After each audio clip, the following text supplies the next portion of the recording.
बोलो। Good morning Shivam. जोर से। किंग किंग कैन्यूट चैप्टर का हम आगे से स्टार्ट करेंगे। One day these कॉटियर्स told him that he is so powerful that even the air and the water would ओबे हिज ऑर्डर। एक दिन उन दरबारियों ने उनसे फिर कहा कि आप तो इतने अधिक शक्तिशाली हो कि आप हवा का रुख बदल सकते हो और पानी का भी रुख बदल सकते हो। केवल आपकी आज्ञा देने पर वो अपना रुख बदल सकते हैं। But king Canute was not a fool. But राजा कैन्यूट था वो कोई मूर्ख व्यक्ति नहीं था। And he was tried to give flattery, और वह कोशिश कर रहा था कि वह उनको जवाब दे सके। ही टोल्ड हिज दो। Entire court to follow him to the sea side. उसने उनको कहा कि वो उनके पीछे पीछे समुद्र के किनारे पर चलती चलें।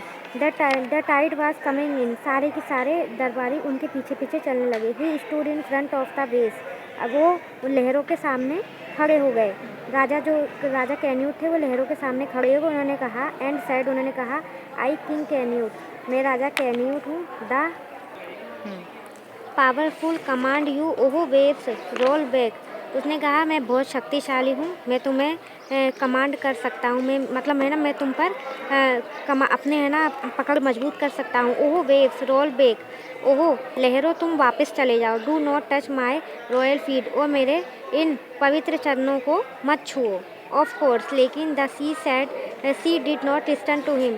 समुद्र ने उसकी बात पर कोई ध्यान नहीं दिया। The waves keep coming and soon king Canute feet and the feet of all his courtiers were well and truly wet. लेकिन वह लहरें वापस आई थोड़ी देर बाद, और उन्होंने न केवल राजा बल्कि उनके सारे दरबारियों के पैर गीले कर दिए। He turn to his shame faced courtier. अब राजा उन शर्म से भरे हुए दरबारियों की तरफ मुड़ा एंड सेड, और कहा only God has the power to command and the air and the water. केवल भगवान के पास ही इतनी शक्ति होती है कि वे हवा और पानी का रुख बदल सकें या उनको कोई आदेश दे सके। रिमेंबर डिट, इस बात को हमेशा याद रखना। Thank you.